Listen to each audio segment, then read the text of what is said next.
Good morning, Tampa Bay. Happy Friday, August 12th. Channelside in the morning, live on the Channelside Sports Network. Oh, man, we got action-packed. Hot Take Friday, man. I mean, it didn't get any better. Does it really get any bigger than a Hot Take Friday? I mean, for me, this is one of the most fun things for me is being able to just pull the mask off, put it back on, and just give hot takes and have fun doing it. Right? That's my biggest thing is I love doing this stuff, man. We're going to talk about the Buccaneers wide receiving trio of Julio Jones, Mike Evans, and of course, Chris Godwin. We're going to talk about Tom Brady taking some personal days off. He's doing it, whether you like it or not, whether it's unprecedented or not, remains to be seen. And why it doesn't really matter, right? We're going to build a roster, thanks to Pro Football Focus, of got $10. We're going to spend it on some wide receivers and some tight ends. Of course, I'm going to share my hot takes. I want to hear your hot takes. Hop on the YouTube chat and share your hot takes. Let's build some of these rosters together. I want to see what you guys are going to do. And then, of course, we're going to wrap it up. We're going to talk about the Tampa Bay Rays. And look, guys, this is a gauntlet for the Rays. I told you, this is their 2-week notice. And I'm not giving them a 2-week notice because I think that they're done. I'm not giving them a 2-week notice because I think that everything is over for them. I'm giving the Tampa Bay Rays a 2-week notice because they need to get it together. And this is probably the most important 2 weeks that the Rays have ever had in this entire season. It's been a long season. We've been talking about the inconsistencies of this team all freaking season. And I think that it really boils down to these next 14 games. And that's 4 series. They need to win them. And it needs to start tonight against Baltimore. We're going to start it off. Of course, we're starting it off with Tampa Bay Buccaneers. Training camp is rolling. The first preseason game is tomorrow. I'm super excited. I think everybody else is, outside of, some shock jock journalists that for some reason like to just talk about the negativity. And that's why Channelside Sports exists, guys. That's why we're here. We're tired of the same old blah, blah, blah, the nonsense, the negativity. We are fans. If you cover a team, you're a fan of that team. I don't care what Michael Silver says when he attacked my fellow Detroit Lions beat writers. I don't care what he says that you can't be a fan of the team you cover. You absolutely can, and you should be a fan of the team you cover. You should be objective, but you should be a fan of the team you cover. And as a fan of the team that we cover here at Channelside Sports, the Tampa Bay Buccaneers wide receiving trio of Julio Jones, Mike Evans, and Chris Godwin. I'm not even counting Russell Gage. And I'll tell you why I'm not counting Russell Gage in this. And it's not a slight to Russell Gage. It's because I feel that there's going to be 3 standout wide receivers this season. And I think that it's going to be the trio I just listed. I think Julio Jones has a resurgent career, a resurgent season of his career, especially after last season. But I'm also basing what we saw last season. That's what I'm basing it off of. I'm basing what we saw last season with Ryan Tannehill as quarterback and an A.J. Brown that was injured and a Derrick Henry that was injured. That's what I'm basing my take on this on. I think that this wide receiving trio will be better than the wide receiving trio that featured Antonio Brown last season and the season before. And here's why. If we look at Antonio Brown's yards per target and yards per reception during his time in Tampa Bay. They were the lowest of his career. If we look at the last two seasons for Julio Jones, both hampered by injury, 9 games in 2020 with the Falcons. 5 games last season with the Titans? Julio Jones had nearly 5 yards per reception more and nearly 3 yards per target more than Antonio Brown. I'll dive deeper into it a little later on into the show, as I feel like you think you may know where I'm going with this already.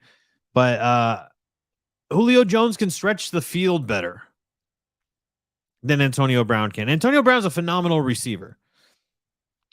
What we saw Antonio Brown do, especially during his time in Pittsburgh, I don't know if we'll ever see that stretch again where it was like guaranteed 10 catches every single game. And it didn't matter who was guarding him. It didn't matter if he was double covered. How many times would you see those flashes at the line of scrimmage from Ben Roethlisberger right to Antonio Brown for what? A 1 yard reception or a 1 yard catch, and then he would break it off. We would see that all the time. So this is not a slight on Antonio Brown's game. But Julio Jones is a different receiver than Antonio Brown. Antonio Brown is somewhat like Chris Godwin in the sense that he's almost a slot guy that can play outside. Right? Like he's quick and he's elusive. And that's typically what you get from your slot receivers is you're going to get the more agile guys, the guys that can cut quicker, that can stop on a dime, that can not necessarily double moves, but they're quicker at performing the double move. And that to me, that is where you're looking and you're going, okay, maybe you're onto something.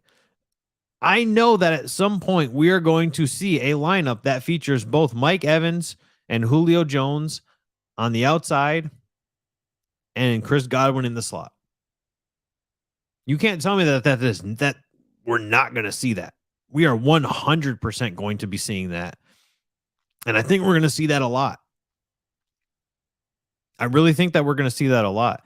And I almost feel like the depth chart that the Buccaneers released with Chris Godwin on the outside, I almost feel like that was released on purpose that way, and they don't intend on running it that way. If you've got Mike Evans running and Julio Jones running, the middle of that field is going to be wide open. You can't double cover all three. What's going to happen if you double cover all three? You're going to have, I think you're going to like this. If you're double covering Julio Jones, if you're double covering Mike Evans at the same time, you got 4 of your 11 defenders already being utilized. And that's not counting the defensive line. That's not counting your edge rushers, the guys that are trying to get to the quarterback and pass rushing. That's not counting any of those guys. So whether you run a 3-4, a 4-3, if you run a 4-3, you've already got 4 guys designated to getting to Tom Brady.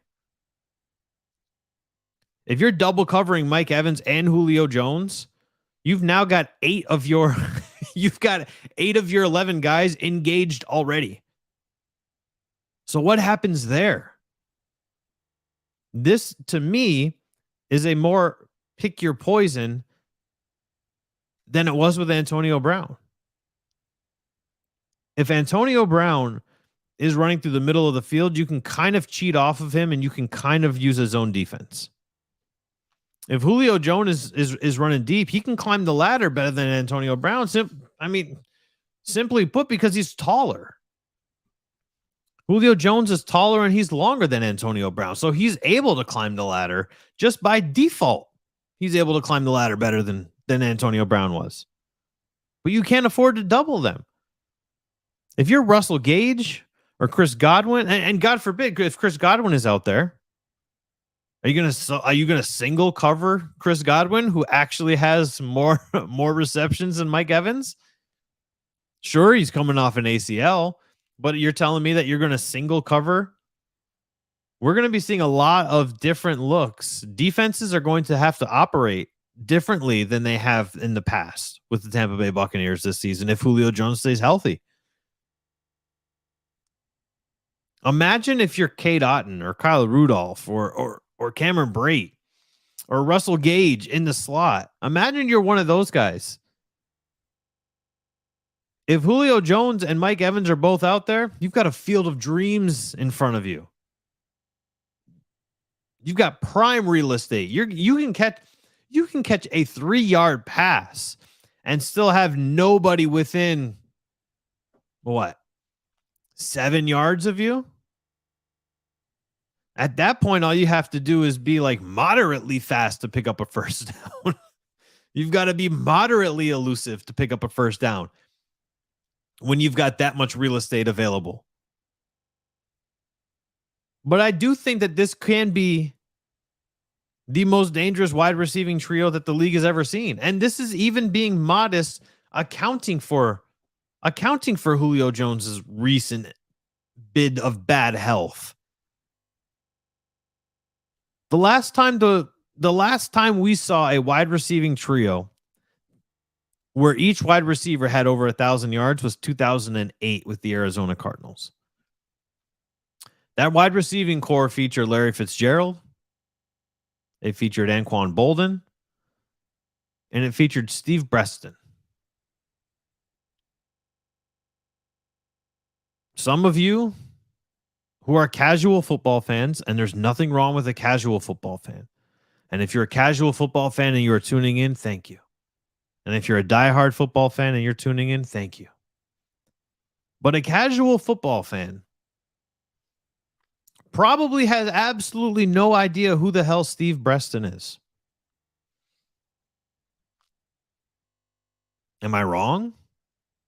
Some guys might not even know who Anquan Bolden is. Everybody should know Larry Fitzgerald. Because Larry Fitzgerald is just... people that don't really know football know who Larry Fitzgerald is just because of his work with the community. And I think that if you're looking at this wide receiving trio, Larry Fitzgerald, Anquan Bolden, and Steve Breston, pair them up against Mike Evans, Chris Godwin, and a 75% healthy Julio Jones. And you can't tell me that this is still not more dangerous than that 2008 Arizona Cardinals wide receiving core. You can't tell me that. The last time it happened before 2008. Now, see, this one to me is a little more understandable, I guess. 2004 Indianapolis Colts with Marvin Harrison, Reggie Wayne, and Brandon Stokely. Now, I know that in 2004, that's 18 years ago. Some of you that are tuned in right now might not even have been born. Jesus Christ. I graduated high school in 2004, and some of you that are watching this right now may have not even been born. Brandon Stokely had his time. Brandon Stokely had a decent run in Indianapolis. He had a decent run in Denver, and he had a very solid career. But I still think that our Buccaneers trio is more solid than that trio. I can do one better for it. I don't know. Marvin Harrison obviously is in the Pro Football Hall of Fame. I was going to say that I think that Mike Evans might make the Hall of Fame before Reggie Wayne, but Mike Evans still has a long time to play, and that would snub Reggie Wayne, who is very deserving of a Pro Football Hall of Fame nod. That would snub him for far too long. But this wide receiving trio is still more prolific than who are you like. If you do a process of elimination, right? You could say Godwin, Evans. Those are your 1-2s. They've been 1-2 with Tampa, and I think just off of sheer chemistry, I think they would remain the 1-2 in anybody's argument. But if you want to put Evans and Godwin in your top two, you can remove Larry Fitzgerald and Anquan Bolden from 08, and you can remove Marvin Harrison and Reggie Wayne from 04 as a wash. So that leaves Julio Jones paired against Steve Breston and Brandon Stokely. Tell me who wins that battle. Tell me who wins that battle. Tell me who wins that battle if Julio Jones isn't fully healthy. If Julio Jones plays at 80%, and we know he's focused. We posted the video on our Instagram yesterday. DeAndre was at training camp and got Julio Jones talking about how focused he is, how he's preparing for the season. The mindset is there. You've got to watch out for Julio Jones this season. I'm telling you. We have to. And here's what I want to talk about with when I compare Julio Jones to Steve Breston in this sense. Steve Breston averaged 77. He had 77 receptions for 1,006 yards in 2008. So he just eclipsed the 1,000-yard mark. He eclipsed, but no, he was over 1,000 yards. End of story. That's all that really matters. Doesn't matter if it's 1,001. If you're over, you're over.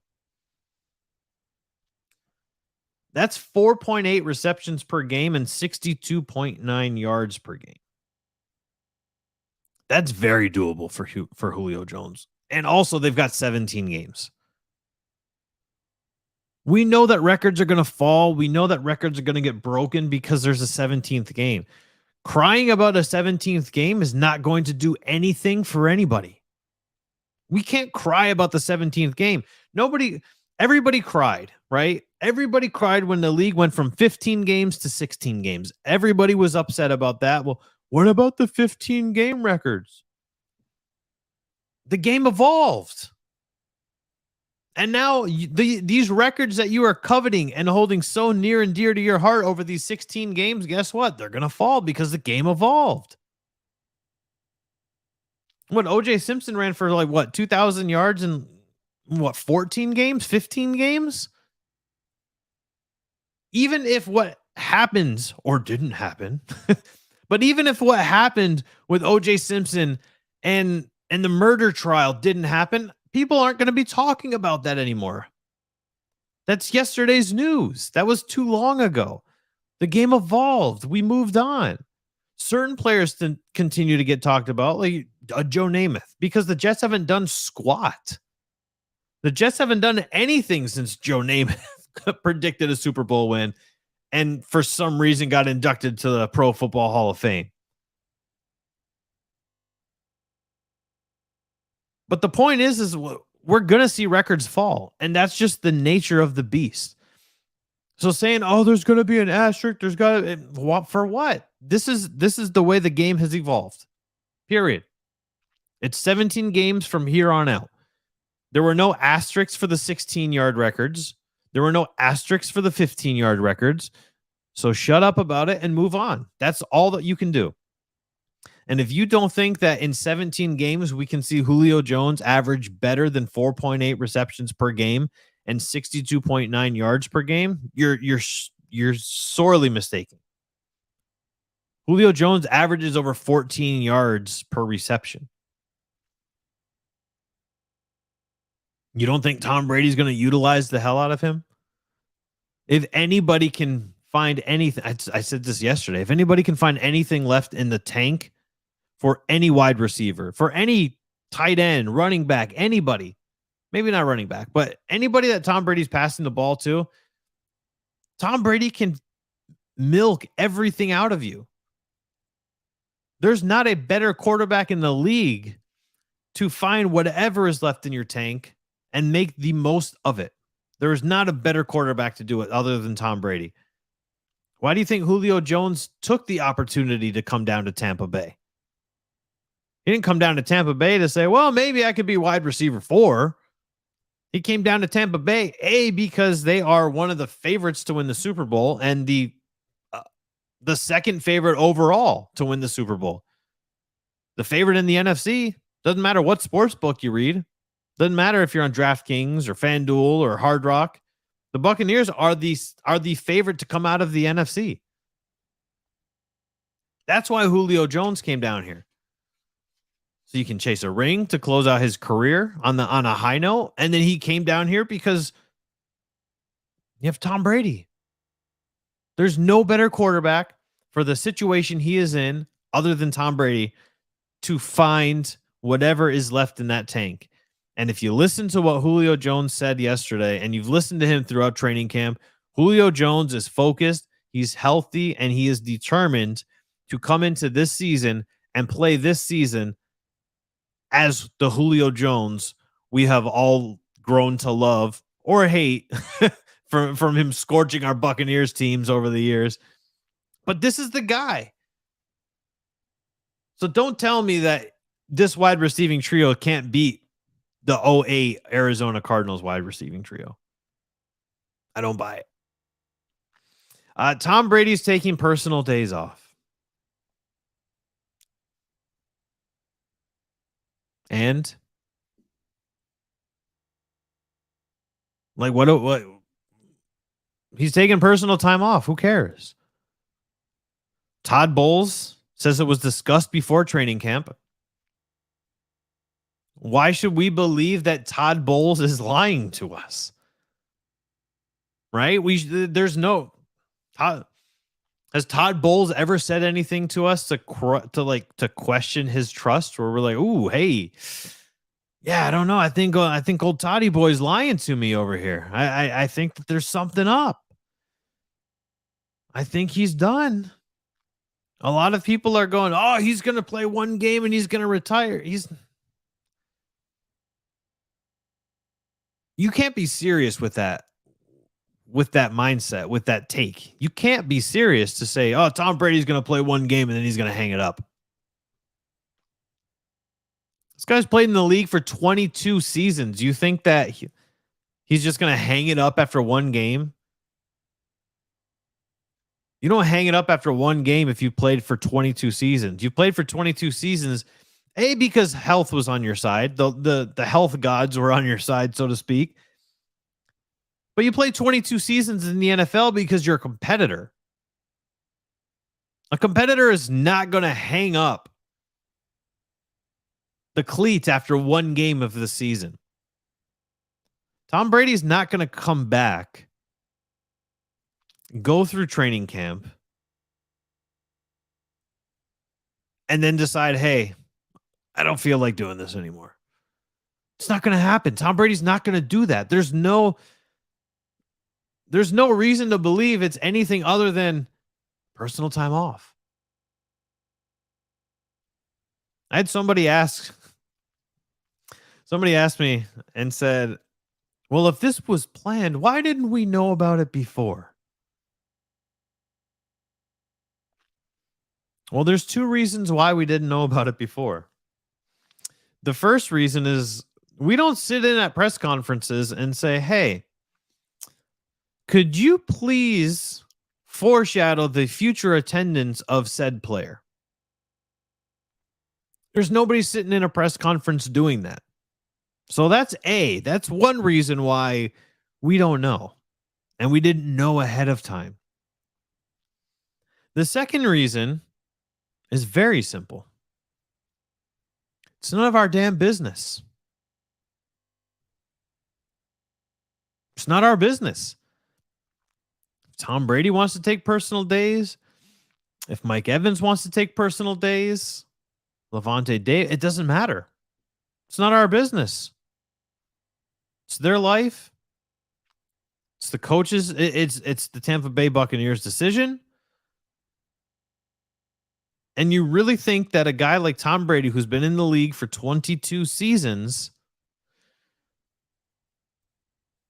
you really don't think that he's earned the right to go to Jason Light and say, hey, I want to take some time off? I mean, the guy was retired for 40 days. Do you really think that Tom Brady sat on his ass and sat on his hands for 40 days? Tom Brady was probably more active in the 40 days than Stu Sternberg was at the trade deadline.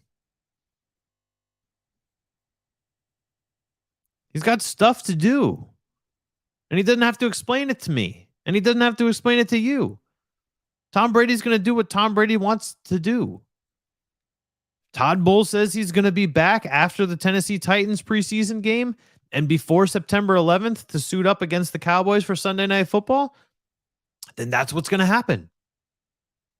There's no reason for me to believe anything else. I mean, for God's sakes, look at what the guy's done over the. Look at this. Look at the stats that Tom Brady has put up for us. And just as early as last season, 5,300 yards. The guy has been in the league for 22 years. The average age of an NFL roster is 26 years old. Let the man take his time. He's brought a Super Bowl to Tampa Bay. He brought an NFC championship bid to Tampa Bay. And he took a team that had not made the postseason for a very long time. And he made them relevant. So at what point do we sit here and do we say, yeah, well, Tom Brady owes it to me. Tom Brady, he can't take personal time.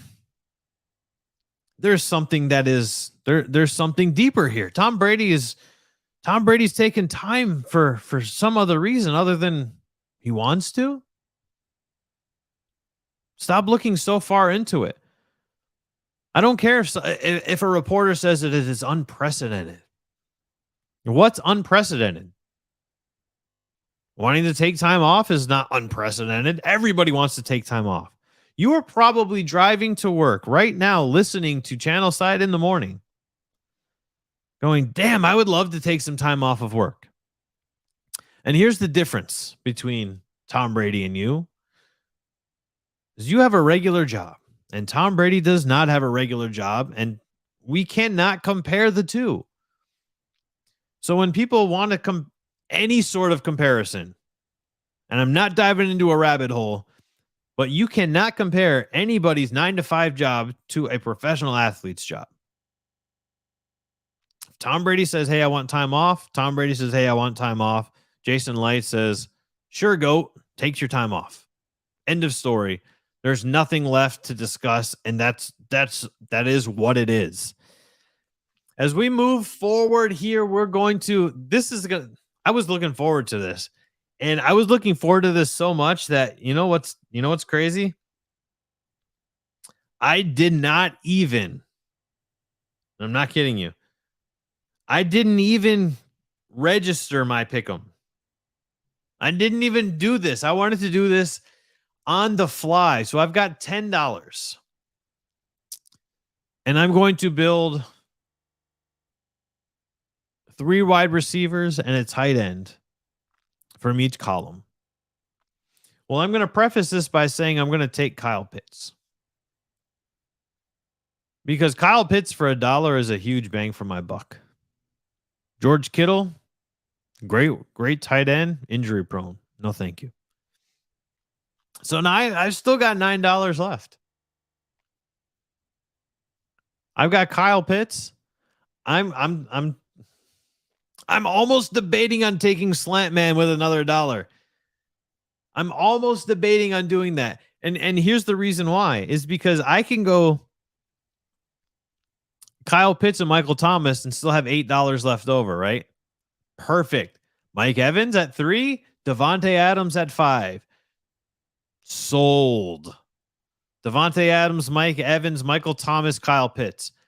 3. I've got 3 NFC South guys that I'm very familiar with. I think Kyle Pitts is going to end up being the next version of Jimmy Graham when he was in New Orleans catching passes from Drew Brees. Although it could be very different now because we don't know how Kyle Pitts is going to look with whatever is happening with the quarterback up in Atlanta. Whether it's going to be Desmond Ridder or Marcus Mariota. We don't know exactly what is going to happen when it comes down to that, but I'll tell you what, I challenge anybody to beat that. I mean, look, when you're talking about that top row of guys too, there's really Terry McLaurin at $2 is a steal. I think Tyreek Hill at $4 with Tua might be a little overrated.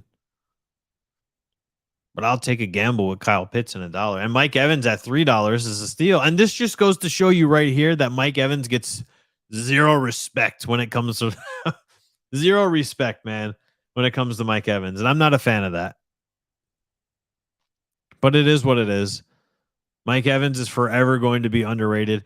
I said this yesterday. Mike Evans, I'm going to throw up the hot take here because this isn't a hot take, but we need to have the hot take banner.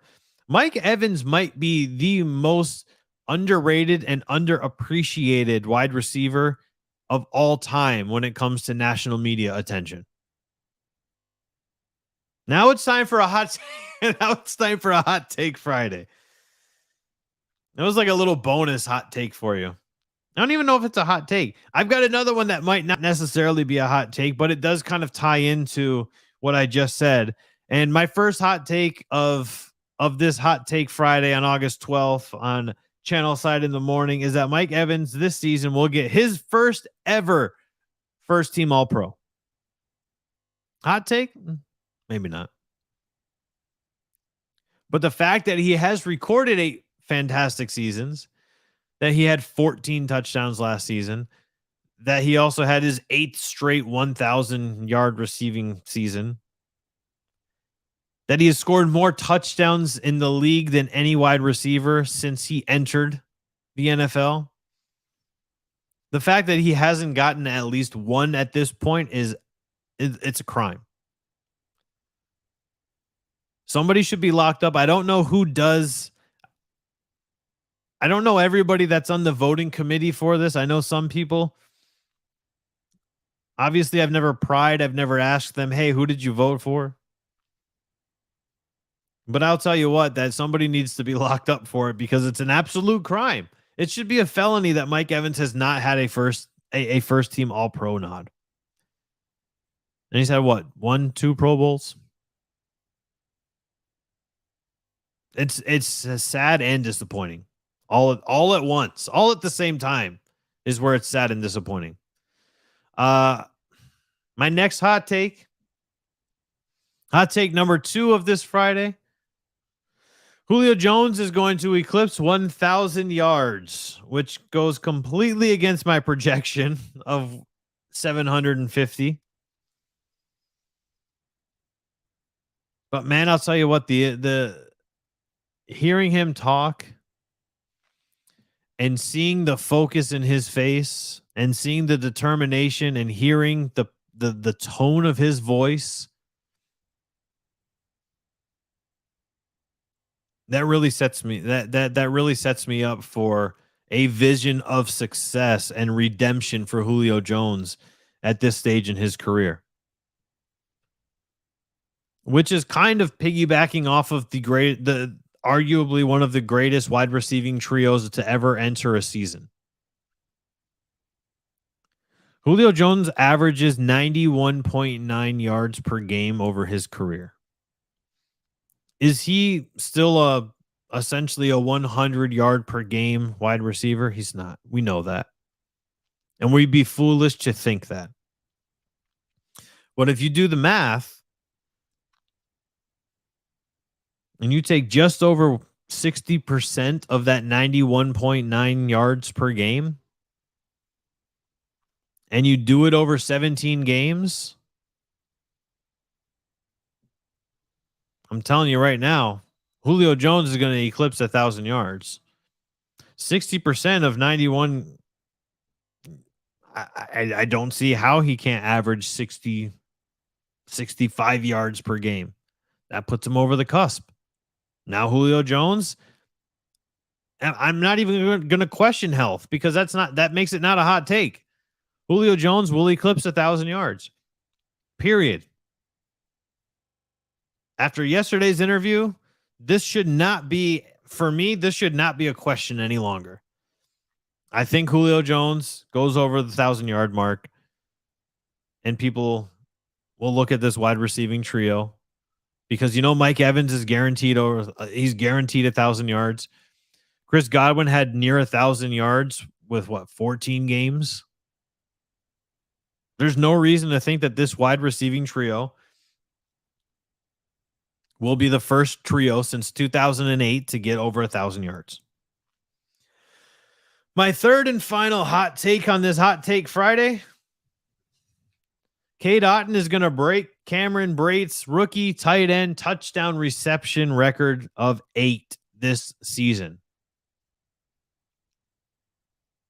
And why is that a hot take of mine? Oh, he's coming off ankle surgery. It doesn't matter. The chemistry that Tom Brady and Cade Otton have shown through this training camp has been fantastic. The goal line chemistry, the red zone chemistry between these two. Cade Otton is a sure-handed tight end. He's able to effectively do the toe drag swag, as Nate Burleson likes to talk about it. And I think that this also piggybacks on my last Friday's hot take of Tom Brady breaking Peyton Manning's passing record. I feel that Tom Brady's breaking the 55 touchdown barrier this season. And if you want to look at our projections, go check out our Instagram page. It's a hell of a lot easier to find the projections on there rather than Twitter. But check them out. And this leaves a whole lot of extra touchdown passes for Tom Brady based off of how I believe that our wide receivers are going to fare. And I even gave an uptick to Julio Jones in those projections in terms of touchdowns. So I don't see a way that that Cade Otton doesn't do it. I think Cade Otton being tight end number 3 heading into the season is good for him, because I think he's better than tight end number 3. And I think the reason why he is there is largely in part due to returning from ankle surgery and largely in part due to just uncertainty of him being a rookie. Cameron Brady is a solid tight end, but we know that he struggles blocking. Kyle Rudolph, I think Kyle Rudolph is going to have a good season. I think he's also going to have a little bit of a resurgent season. But Kyle Rudolph, he's questionable at blocking as well. Cade Otton, he's looked decent in training camp blocking, but the thing with Cade Otton is we don't know at game speed. And we all harp on this. We don't know at game speed if Cade Otton is truly going to be an effective blocker or not. And we won't know that until the regular season starts. Sure, we can throw Cade Otton in the third quarter of the first preseason game against the Dolphins tomorrow night. Sure, we can do that, but if we're doing it in the third quarter, the second quarter, if we're doing it 3 series deep into the first quarter, Cade Otton is going to be playing against players he's not normally going to play against in a regular season game. So it's not a fair assessment. It's just like them talking about 25 straight preseason wins for the Baltimore Ravens. Who cares? Half the guys that are playing in the preseason don't play in the regular season anyway. Who cares if the Baltimore Ravens have gone 25 straight in the preseason? We saw the Detroit Lions go 4-0 in the preseason. The same year they went 0-16 in the regular season. Preseason doesn't mean squat. The preseason does mean squat for somebody like Kyle Trask, who just needs to get all of the game time that he can get, and it doesn't matter who it's against. That's when the preseason matters. But the preseason does not matter when you're trying to evaluate a talent like Cade Otton, who you think can be a decent blocker, but you're not really sure. Check him out. Head over to our Instagram page after the show and just check out the projections. They're all right there.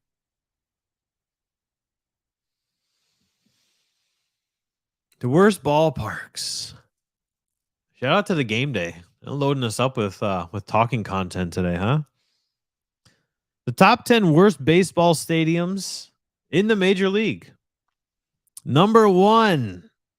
I don't know if that's a surprise to anybody. Number 1, Tropicana Field. Number 2 is out in Oakland at the Ring Central Coliseum. Number 3 is the Lone Depot Park where the Marlins play. Rogers Center for the Blue Jays. Guaranteed Rate Field for the White Sox play.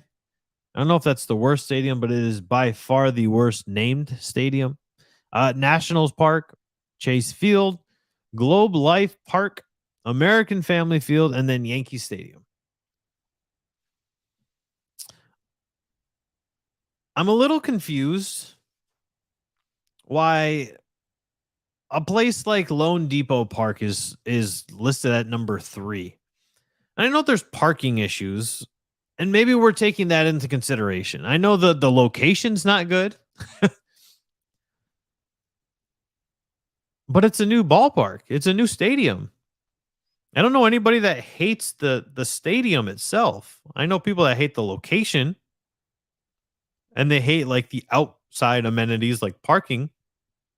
But is that really enough to make it like the third worst stadium in Major League? I don't honestly, and I don't even know if Tropicana Field is the worst.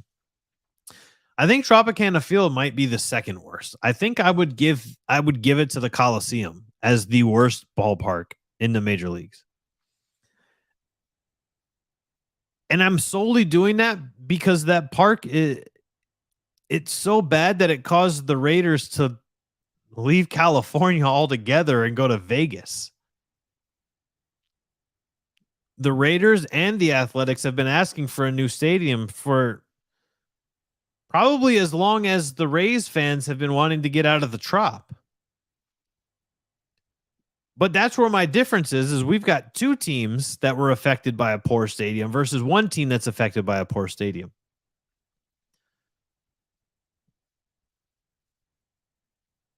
So I don't know if I don't know if Tropicana Field is the worst. It's definitely top 2. And if you want to put Tropicana Field as number 1 for the worst stadium, you can go ahead. That's why I put Stu Sternberg in the graphic this morning. Because if it is the worst or the second worst, there's nobody to blame but Stu Sternberg. Because August 12th, no stadium announcement. We were told, what were we told back in June? We're scrapping the stadium plans. We're going to have new bids, and we're expecting them in August. We're midway through August, and we've got no announcement. And if I was a betting man, Pinellas County is not working on Saturday and Sunday. So Monday will mark the 15th of August, and we will still have no announcement as to where the Rays are with their stadium talks. So there's nobody to blame but Stu Sternberg at this point if the Rays have the worst stadium. It is what it is. Guaranteed rate field. Try to say that one time fast. Guaranteed rate field. I can't. I'm getting freaking tongue twisted just trying to say the name one time. By far the worst name in all of baseball. Lone Depot Park is kind of up there as well. But I miss the days where stadiums were like called like I love that Yankee Stadium is still called Yankee Stadium. I hate the Yankees. Not a big fan of Yankees fans, but I love the fact that Yankee Stadium is still called Yankee Stadium. I wish that Citi Field was still called Shea. Right? Like I understand why we allow corporate sponsors to name our stadium. There's a hell of a lot of money involved. You're letting somebody cut a very large check to put their name on your stadium. I totally understand that, but I do miss the days of Cowboy Stadium versus AT&T Stadium. You know, the Pontiac Silverdome. I guess that's a little bit different because Ford Field's always just been Ford Field. But you see where I'm going with that. Joe Louis Arena versus Little Caesars Arena. Like, come on. I understand why the name is there. It's the same owner, but I miss the days before the corporate sponsors came in and you just had like cool stadium names. Did anybody watch the Field of Dreams game last night? The only thing that I watched, and I knew that it was going to happen, but if you're a regular watcher of our show, uh, you know that I was a fan of Harry Carey, largely in part because when my uncle used to pick me up from school when I was in elementary school, Cubs games were always on in the afternoon. And of course, Harry Carey was always the commentator on WGN, and we would always watch Cubs games. We were Tigers fans growing up, but we'd always watch Cubs games because they were 9 times out of 10, they were the matinee game and they were on in the afternoon. And the animation that Fox had of Harry Carey singing "Take Me Out to the Ball Game" last night was was it was so incredible. And it was done so perfectly that it was enough to bring a tear to your eye and just make you smile and go, "Damn, like it looked so good."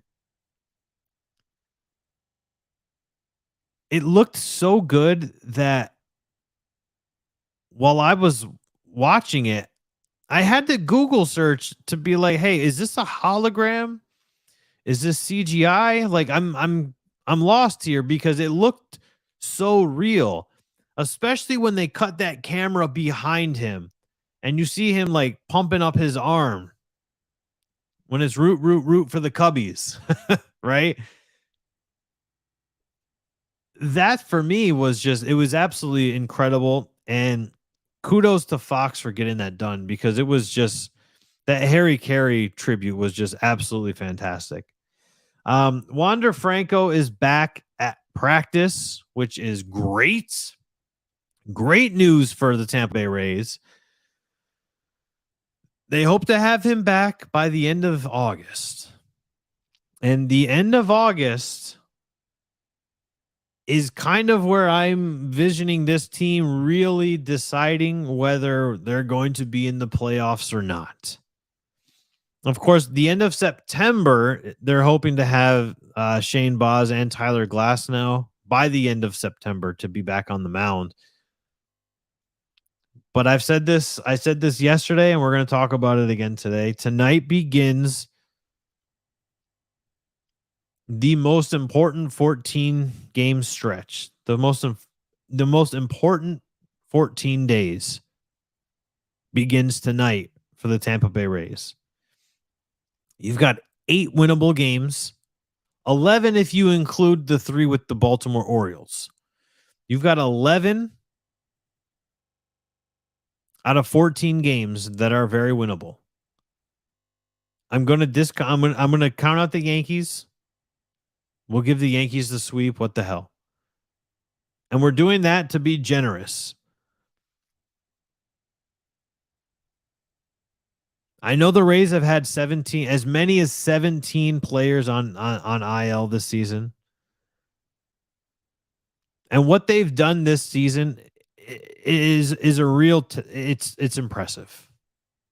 Simply put, it is very impressive that the Rays have been able to scratch and claw to be where they are currently, which is right on the bubble on the outside looking in of the wild card in the AL East or in the AL.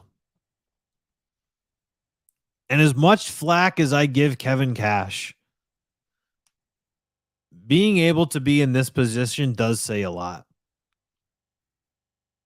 Because with the amount of injuries that this team has had and the amount of players that have been called up that have been unprepared or not ready to play at this level is impressive. They have fought their way to this point, too late in the second half of the season, a month after the All-Star break. It is impressive. And you can't deny that. But it's also, you have to be realistic and say it's not what you want or not what you should expect from a team coming off of a 100-win season. But what Kevin Cash did and what he has done thus far is very impressive. Next man up is the thing. And unfortunately, the Rays had to dive in too deep this season of guys that were not ready to be the next man up yet. Baseball is vastly different than other sports. That's what it boils down to is baseball is different. Your next man up in basketball is there's I mean now they have the G League in basketball, right? But you've got several lower divisions than the major leagues, all part of your farm club and all part of your farm system. You've got several of those. And just because a player is playing well in Durham does not mean that he's going to play well when he gets to the next level. We've seen that even on guys that they've called up routinely, not called up and said, "Oh crap, somebody went down with an injury. We need to fill this void." We've seen guys that they say, "Hey, I think you're ready. We're going to call you up." We've seen those guys get called up and not be prepared. So guys that we know are not ready to be Major League Baseball players getting called up, for the fact that the Rays are in the position they are is something that you should be proud of. Now, have they been inconsistent? They've been very inconsistent. And I'm a very big believer in controlling your controllables. And I think at a few different points in the season, they were unable to control their controllables, which is why they are where they are. I think that had they had a little more consistency, they might be in the second wild card spot. I don't know if they would have beaten the Blue Jays because the Blue Jays got hot at the right time, and the Blue Jays have had a couple of hot streaks. So that for me is something that you definitely need to take into consideration. Is that the Blue Jays? I think the Blue Jays have created a comfortable enough lead in that first wild card spot in the American League that it doesn't matter if the Rays were consistent or not. I think the Rays were always going to end up being based off of the injuries. I think the Rays were going to be battling for the second wild card slot. And this started probably a few weeks before the All-Star break.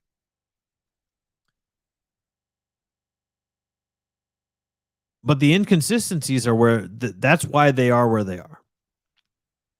And a lot of the inconsistencies I know have to do with having players that are not prepared to play Major League Baseball yet.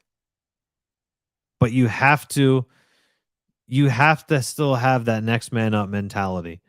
If you get called up, because how many times have we seen just bad plays? Like plays that we learned in Little League. Like routine get it to the cutoff man throws that are just not happening. We saw that all too often, and that's what I'm talking about when I say you need to control your controllables. That's controllable. A guy being terrible at the plate, you can work on it, but that's not a controllable because that is 100% reliant on the opposing pitcher. Controlling your controllables largely has to do with fielding, more on the defensive side than the offensive side. And you have to remember, there was one point where the Rays gave up the second most unearned runs allowed this season. They've been able to clean that up and they've dropped down. I think they're in number 7 now, which is, I'll take it. It's an improvement. That's what we want. But we need to be realistic and say, I don't know if this team is a playoff caliber team, especially with the roster they have. Here's the thing. They can get healthy. They can get Wander Franco back at the end of this month. They could get Shane Baz. They could get Tyler Glass now. Manuel Margot. They're going to get a plethora of guys back. But I'm almost hesitant to say if we go through these next 2 weeks and we play terribly and the Rays completely shit the bed, I think that you consider holding out Wander Franco for the remainder of the season and you don't push Glasnow or Baz to return. And these guys that miss time, I think you just say, you know what? We'll be back next season. Because what's the point? If you go through this week, these 2 weeks, if you go through these 2 weeks, you're already a game and a half behind the Mariners. You're a half game up of the Orioles, which could change tonight. Right? The Orioles have gotten very hot on the second half of the season. But you're looking at a White Sox team that is only 3 games behind you. You're looking at a Minnesota Twins team that's 1 game behind you. Just talking about the Orioles being half a game behind. And now here's the difference is all of those teams behind Tampa Bay, including the Orioles, are on losing streaks. When you've got 2 series back to back and you've got 2 series against the Kansas City Royals and you've got and followed by a city against the Angels, you got to make it happen. Those are 8 games you should sweep. You can't expect anything less than a 6-2 record out of those 2 series against the Royals and the Angels. You can't do any worse than 6-2 in those.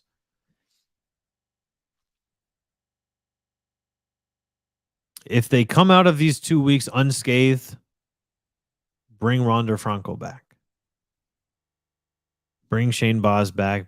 Bring Tyler Glasnow back and make your run for the playoffs. But if they do not play well and they lose more games than they win in these 2 weeks, look ahead to next season and don't rush these guys back. Wander's missed a lot of time with injuries this season. Don't force him back. Let him rehab everything. Any sort of nagging injury he has, let him rehab it. And the same goes for Glasnow and Baz. Let them rehab. We know Kiermaier already had the season-ending injury. He might not even be back here next season. Who really knows? But these 14 games, these next 2 weeks are the most important. I really think these are the most important 14 days for the Tampa Bay Rays of the entire season. And I hope that they can win more games. I hope Kevin Cash has some more magic in him because, like I said, we're not trying to be sour, but what we're talking about is realistic and it's factual with the Tampa Bay Rays. And they've had a lot of guys playing that would not be playing, that wouldn't even have thought of being Major League Baseball players this season if it wasn't for having up to 17 guys on the IL this season. So Kevin Cash, find some magic left, make it happen, and let's take these next 2 weeks in stride, and let's come out well above 500 on these games, and let's make our push for the playoffs and get healthy. Outside of that, that is going to wrap it up for us. Make sure that you are following us on all of our social media platforms. Just search for the Channelside Sports Network. Please subscribe to us on the YouTube channel. Hit the thumbs up button. If you are streaming on YouTube, that helps push us to the home page here. And just remember, guys, Channelside Sports is Tampa's next generation of sports talk. So keep it locked in. The original, only, and first digital sports network. Born and bred right here in Tampa Bay. This is Channelside in the Morning, live from the Channelside Sports Network. You guys all have a great weekend. I'll catch you on Monday, and we're going to do it all over again with a smile on our face from a Rays sweep of the Baltimore